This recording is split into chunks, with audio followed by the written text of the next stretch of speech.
నమస్తే, welcome to Kaloji TV. ప్రస్తుతం మనం సోమాజిగూడ ప్రెస్ క్లబ్లో ఉన్నాం. అయితే ఈరోజు కొన్ని ప్రజా సంఘాలు కలిసి మన బిడ్డల ఉద్యోగాల కోసం మనం పోరాటం చేద్దామని చెప్పేసి ఒక కాన్సెప్ట్తో ఇక్కడ రౌండ్ టేబుల్ సమావేశం అయితే చేయడం జరిగింది. ఒకసారి ఆ బీసీ నాయకులు కావచ్చు, ఉద్యమకారులు కావచ్చు ఇక్కడ ఉన్నారు, వాళ్ళతో ఒకసారి మాట్లాడదాం. మనం చెప్పండి, ఇలా ముఖ్యంగా ఈ రౌండ్ టేబుల్ సమావేశంలో చర్చించిన అంశాలు ఏంది? మన బిడ్డల ఉద్యోగాల కోసం మనం కొట్లాడదాం. విద్యార్థి నిరుద్యోగుల ఉద్యోగాల కోసం ప్రజా సంఘాల రౌండ్ టేబుల్ సమావేశం ఏర్పాటు చేయడం జరిగింది. ఈ సమావేశం అద్భుతంగా జరిగింది. మేము ఒకటే చెప్తా ఉన్నాం, విద్యార్థి నిరుద్యోగులు ఇలా మీ పక్షాన మేము నిలబడతాం, మీకు అండగా ఉంటాం, మీ పక్షాన కొట్లాడతాం. అందుకోసమే విద్యార్థి నిరుద్యోగ సమాఖ్య, బీసీ జనసభ, హిందూ బీసీ మహాసభ, అట్లాగే OBC all India OBC JAC, అట్లాగే OU JAC, advocate JAC, journalist సంఘాల ఆధ్వర్యంలో సంయుక్తంగా జూలై 15వ తారీఖు నాడు మేము చలో సెక్రటరియట్ కార్యక్రమాన్ని పిలుపునిచ్చినాం. మరి దాన్ని జయప్రదం చేయాలని చెప్పేసి విద్యార్థి నిరుద్యోగులు పెద్ద ఎత్తున ఈ తరలి రావాలని చెప్పేసి మేము పిలుపునిస్తూ ఉన్నాం. కానీ ఈ ప్రభుత్వం ఎంత దుర్మార్గంగా వివరిస్తుందంటే, వాళ్ళు చెప్పి అదే రాహుల్ గాంధీ గారు, ప్రియాంక గాంధీ గారిని తీసుకొచ్చి అశోక్ నగర్లో టీ తాగుతూ డ్రామాలు ఆడుతూ 2 లక్షల ఉద్యోగాల్ని కేవలం సంవత్సర కాలంలో మరి భర్తీ చేస్తామని చెప్పి హామీ ఇచ్చి ఆ పిల్లల్ని విద్యార్థి నిరుద్యోగులందరినీ కూడా 30 లక్షల మంది విద్యార్థి నిరుద్యోగులందరినీ కూడా కాంగ్రెస్ పార్టీ కార్యకర్తలాగా వాడుకొని ఇలా గద్దెనెక్కిన తర్వాత కేవలం 7 నెలల్లోనే ఇంత దుర్మార్గంగా వ్యవహరించడం, ఒక్క నోటిఫికేషన్ వేయకుండా వాళ్ళు అడుగుతున్నటువంటి న్యాయమైన డిమాండు కేవలము 30,000 ఉద్యోగాలు మాత్రమే అడుగుతున్నారు. నువ్వు ఇప్పటికీ సంవత్సర కాలము అంటే 7 నెలలు అయిపోయిందంటే 1,20,000 ఉద్యోగాలు నువ్వు వేయాలి జనరల్గా నువ్వు చెప్పినటువంటి హామీ ప్రకారం. కానీ ఒక్క ఉద్యోగం కూడా వేయలేను, ఒక్క నోటిఫికేషన్ ఇవ్వలేదు. గత ప్రభుత్వము కేసీఆర్ గారు ప్రభుత్వం వేసినటువంటి నోటిఫికేషన్లో 30,000 ఉద్యోగాలు వాళ్ళు ఎగ్జామ్ నిర్వహించి, వాళ్ళే నోటిఫికేషన్ ఇచ్చి, వాళ్ళే ఎగ్జామ్ నిర్వహించి వాటిని అపాయింట్మెంట్లు ఆర్డర్స్ నువ్వు ఇచ్చినావు తప్ప ఒక్క ఉద్యోగాన్ని కూడా నువ్వు భర్తీ చేయలేవు, ఒక్క ఉద్యోగానికి నోటిఫికేషన్ ఇవ్వలేదు.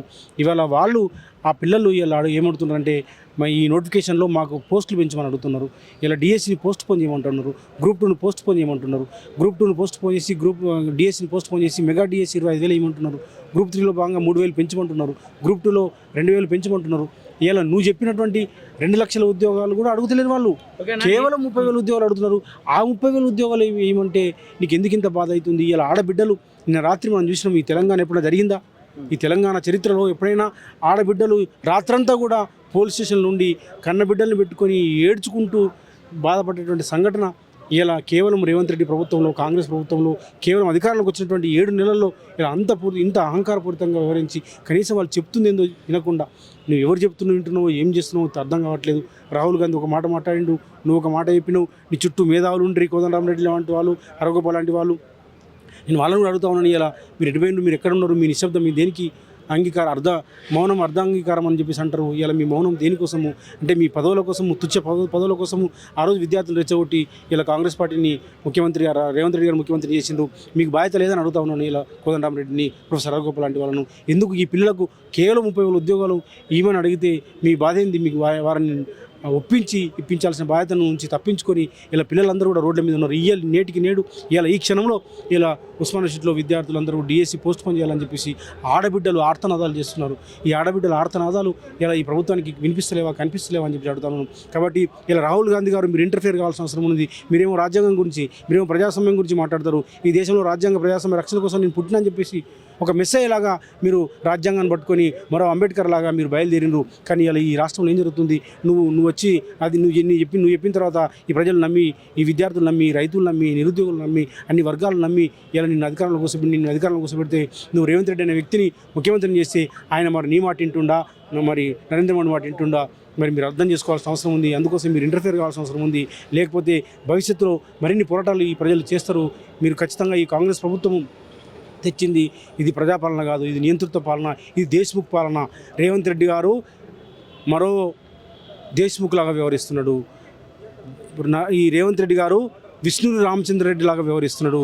ఈ రేవంత్ రెడ్డి గారు జన్నారం ప్రతాప్ రెడ్డి లాగా వ్యవహరిస్తున్నాడు. ఆ రోజు మా దొడ్డి కుమారయ్యని ఎట్లా చంపినరో, మా చాకలాయలమ్మని ఎట్లయితే అరెస్ట్ చేసి జైల్లో పెట్టిండ్రో ఆ పద్ధతిలో ఇవాళ ఈ ప్రభుత్వము, ఈ రేవంత్ రెడ్డి గారు ఒక నయా దేశ్ముఖ్ లాగా వ్యవహరిస్తున్నాడు. ఇది ప్రజాపాలన కాదు, ఇది దేశ్ముఖ్ల పాలన అని చెప్పేసి మేము చెప్తా ఉన్నాము. అందుకోసమే విద్యార్థులారా, నిరుద్యోగులారా, బీసీ ప్రజలారా, బడుగు బలహీన వర్గాలకు, అన్ని వర్గాల ప్రజలారా, సబ్బండ వర్గాలారా ఇలా రండి. రేపు జూలై 15వ తారీఖు నాడు చలో సెక్రటరియట్ కార్యక్రమాన్ని విజయవంతం చేద్దాం. విజయవంతం చేసి ఎన్ని రకాలుగా ఈ రేవంత్ రెడ్డి అడ్డుకుంటాడో అడ్డుకొని మనం ఆ బిడ్డల పక్షాన మన బిడ్డల ఉద్యోగాల కోసము మనం కొట్లాడదాం. ఇలా వాళ్ళు చాలు, వాళ్ళు కొట్లాడింది, ఇక మనం కొట్లాడదాము. మనందరం కూడా ఇలా సంఘీభావంగా ఐక్యంగా పోరాటం చేద్దామని చెప్పి తెలియజేస్తాం. ఓకేనా, ఒకవైపు ఆల్రెడీ పోరాటాలు జరుగుతూనే ఉన్నాయి, నిరసనలు జరుగుతూనే ఉన్నాయి, ధర్నా చౌక్లో ధర్నాలు జరుగుతున్నాయి. అట్లాగే మొన్ననే టీజీపీఎస్సీ ముట్టడికి కూడా ప్రయత్నించారు విద్యార్థులు. అయినా ఏ మాత్రం కూడా ప్రభుత్వం చలిస్తలేదు. సమయం దగ్గర పడుతుంది. ఈ సమయంలో ముట్టడిలు చేస్తే విద్యార్థుల భవిష్యత్తు ఖరాబ్ అయితే అని కొంతవరకు భయపడుతున్నారు. కొంతమంది ఏమో పోస్ట్పోన్ చేయాలనుకుంటున్నారు. ఇది సాధ్యమవుతుంది ఇప్పట్లో? ఖచ్చితంగా ఈ ప్రజలు గొప్పలు, ప్రజలే న్యాయ నేతలు, ప్రజలే చరిత్రని మార్చిండ్రు. ఈ విద్యార్థులే కదా ఆ రోజు తెలంగాణ తెలుగుదేశం ఉద్యమంలో 52లో ఇడ్లీ సాంబార్ గోబ్యాక్ వ్యతిరేకంగా పోరాటం చేసింది ఈ విద్యార్థులు, యువకులు కదా. తెలంగాణ తొలిదేశ ఉద్యమంలో 69 ఉద్యమంలో ఇదే 369 విద్యార్థులు మరణిస్తున్నాయి కదా. ఆ రోజు తెలంగాణ ఉద్యమం ఉవ్వెత్తున ఎగిసింది. అదేవిధంగా ఆ రోజు కేసీఆర్ గారు దీక్ష చేసిన తర్వాత మలిదశ తెలంగాణ ఉద్యమంలో కేసీఆర్ గారికి రక్షణగా మరి ఆ రోజు మరి గొంతెత్తింది విద్యార్థులే కదా, ఓయి విద్యార్థులే కదా. ఆ ఓయి విద్యార్థుల పోరాటంతో మరి ఆ రోజు సోనియా గాంధీ కదిలొచ్చింది కదా. కాబట్టి కేసీఆర్ గారి దీక్ష, ఓయి విద్యార్థుల పోరాటంతో ఆ రోజు సోనియా గాంధీ తెలంగాణ ఇచ్చింది కదా. కాబట్టి మాకు ఈ విద్యార్థులకు ఆ రోజు ఉన్నటువంటి కాంగ్రెస్ పార్టీ తోటి సోనియా గాంధీ లాంటి వాళ్ళ మెడల్ వంచి తెలంగాణ తెచ్చుకున్న బిడ్డలకు ఈ రేవంత్ రెడ్డి అనే ఒక చిన్న వ్యక్తి మెడల్ వంచడము, మా ఉద్యోగాలు తీసుకొచ్చుకోవడము మాకు పెద్ద ఇబ్బంది కాదు, మాకు పెద్ద సమస్య కాదు. ఎట్లా తెచ్చుకోవాలా రేవంత్ రెడ్డి, నీ మెడల్ వంచి తెలంగాణ బిడ్డలు ఉద్యోగాలు ఎట్లా తెచ్చుకోవాలో వాళ్ళకి తెలుసు, తెచ్చుకుంటారు ఖచ్చితంగా. నువ్వు ఇవ్వాల్సిందే ఈ 2 లక్షల ఉద్యోగాలు, 2 లక్షల ఉద్యోగాలు, ఒక్క ఉద్యోగం తగ్గకుండా మేము నీ ద్వారా ఇప్పించే బాధ్యత మేము తీసుకుంటాము. మా సమగ్ర కులగణన మీరు చేస్తున్నటువంటి హామీని, కామరేడ్ డిక్లరేషన్ని కూడా మేము మీ ద్వారా చేసి తీర్చుకుంటాము. మీరు చేస్తారా, రాహుల్ గాంధీ చేస్తారా, మీ సంగతి మొత్తం ప్రజల్లో ఎండగట్టి ఖచ్చితంగా మెడల్ వంచి మేము తెచ్చుకుంటామని చెప్పేసి ఈ సందర్భంగా చెప్తా ఉన్నాం. ఓకేనా, ఒకవైపు రాష్ట్రంలో ఒక ఎమర్జెన్సీని అయితే తలపిస్తుంది. గతంలో మోతీలాల్ను కలవడానికి వచ్చినప్పుడు కూడా మిమ్మల్ని అరెస్ట్ చేసిన సందర్భం కూడా చూసుకోవచ్చు. ఎట్లా చూసుకోవచ్చు అన్న ఈ అరెస్టులను? ఈ కాంగ్రెస్ ప్రభుత్వము ఎప్పుడు కూడా ప్రజాపాలన లేదు, ప్రజల తెలంగాణ అని చెప్పేసి రాహుల్ గాంధీ అన్నాడు. అది శుద్ధ తప్పు అని చెప్పేసి నిరూపించబడ్డది. ఈ కాంగ్రెస్ పార్టీ అంటేనే ఎమర్జెన్సీ. ఆ రోజు ఇందిరాగాంధీ ఎమర్జెన్సీ విధించి దేశవ్యాప్తంగా రాజ్యాంగాన్ని మొత్తం కూడా స్థుప్తావస్థలో పెట్టి ఆ రోజు అనేక మంది ఉద్యమకారులందరినీ కూడా జైలులో నింపింది ఇందిరాగాంధీ. అదే ఇందిరాగాంధీ అక్కడ ప్రధానమంత్రి ఉన్నప్పుడు వెంగళరావు అంటే ఆయన ఇక్కడ రక్తపు టేరులో తెలంగాణని పారిచ్చిండు. ఎమర్జెన్సీలో అనేక మంది ఉద్యమకారులని అరెస్ట్ చేసి జైలుకు పంపించినట్టు సందర్భము. అనేక మంది ఉద్యమకారులు ఇదే కాంగ్రెస్ ప్రభుత్వము పిట్టల్లాగా ఎన్కౌంటర్లో చంపినటువంటి చరిత్ర ఈ కాంగ్రెస్ పార్టీకి. కాబట్టి ఈ కాంగ్రెస్ పార్టీ చరిత్ర మరి మొత్తం కూడా నియంతృత్వ చరిత్రనే, దేశముఖుల చరిత్రనే, దేశముఖుల పాలననే. ఇది ప్రజాస్వామిక పాలన, ఇది నియంతృత్వ పాలన అని చెప్పేసి ఇలా మరోసారి రుజువైందని చెప్పి ఈ సందర్భంగా చెప్తా ఉన్నాను. ఓకేనా, ఇది బీసీ ఏదైతే ఆ కులగణన చేయాలనే అంశాన్ని పక్కదోరి పాటించడానికి విద్యార్థి సంఘాలు బయటకు వచ్చినాయి అనుకోసా? లేదు, 2 వేరు అంశాలు. ఏదైతే విద్యార్థి సంఘాలు కావచ్చు, నిరుద్యోగులు కావచ్చు, కొంతమంది చదువుకుంటారు, కొంతమంది ఏమో డిఎస్సిని కొనసాగించాలని కొంతమంది అభ్యర్థిస్తారు, కొంతమంది ఏమో కొనసాగించద్దని చెప్పేసి అభ్యర్థిస్తారు. ఎవరు అంటలేరు. ముక్త కంఠంగా విద్యార్థి లోకమంతా కూడా ఒకటే అభిప్రాయం ఉన్నది. మీరు చూసిర్రు నిన్న పిల్లలందరూ కూడా డిఎస్సి కోసము పోస్ట్ పోన్ చేయాలని చెప్పేసి పోరాటంలో ఏ రాజకీయ నాయకుడు ఉన్నాడు, ఏ ఎమ్మెల్యే ఉన్నాడు, ఏ ప్రతిపక్ష నాయకుడు ఉన్నాడు, ఏ పార్టీకి సంబంధించిన నాయకుడు ఉన్నాడు? కేవలము ఇలా మీరు చూడండి, మొన్న సెక్రటరీ ముట్టడి ఎన్ని వేల మంది వచ్చారండి. అన్ని వేల మంది ఎవరు వెహికల్ పెట్టిండ్రు, ఎవరు ట్రాన్స్పోర్ట్ పెట్టిండ్రు, ఎవరు భోజనాలు పెట్టిండ్రు. ఏదైనా పొలిటికల్ పార్టీ మీటింగ్ పెడితే ఆ జన సమీకరణ కోసం జరిగే వ్యవహారం మనం చూస్తాం కదా. ఇలా అంతమంది స్వచ్ఛందంగా నిరుద్యోగ యువకులు ఇలా రాష్ట్ర మొత్తంగా వచ్చిండ్రు. ఆ ఉద్యమంలో నేను కూడా అరెస్ట్ అయినాం. మా సిద్ధేశ్వరని అరెస్ట్ అయ్యిండు, మా శారదకి అరెస్ట్ అయింది, మా నరహరని అరెస్ట్ అయ్యిండు. మేమంతా అరెస్ట్ అయినాం. కాబట్టి మేమంతా చూసినాం వాళ్ళు. దాంట్లో మాలాంటి వాళ్ళం కొద్దిమంది మీ సంఘీభావంగా విడవాలి తప్ప 99% అంతా కూడా స్వచ్ఛందంగా వాళ్ళ సమస్య, వాళ్ళ కడుపు నొప్పి, వాళ్ళ బాధతోటి ఇలా రోడ్డు మీదకి వస్తున్నారు. అది గమనించకుండా వేల మంది ఇలా ఎట్లా అరెస్ట్ అవుతారు? ఎన్ని వేల మందిని ఈ ప్రభుత్వం పోలీస్ స్టేషన్ నిర్బంధించింది. ఇన్ని గొడవలు అవుతున్నాగా కూడా 1:50 ప్రకారమే నిర్ణయం తీసుకుంటామని చెప్పేసి పేపర్ ప్రకటన కూడా వేసింది ప్రభుత్వం. దీన్ని ఎట్లా చూసుకోవచ్చు? ఇలా కేవలము తన కులాలకు, తన చుట్టాలకు, పక్కాలకు గ్రూప్ 1లో ఉద్యోగాలు ఇవ్వడం కోసం మాత్రమే ఇలా రేవంత్ రెడ్డి గారు ఈ పని చేస్తున్నారు. ఎందుకంటే అందులో రిజర్వేషన్స్ లేదు, రూల్ ఆఫ్ రిజర్వేషన్ పాటించకుండా కేవలం మెరిట్ పేరు మీద 50 మందిని తీసుకుంటే మరి ఎస్సీ ఎస్టీ బీసీ బిడ్డలు ఎటు పోవాలి? 100 మందిని తీసుకుంటే ఆ 100 మందిలో మా ఎస్సీ ఎస్టీ బీసీలు పేదల బిడ్డలు ఉండేవాళ్ళు.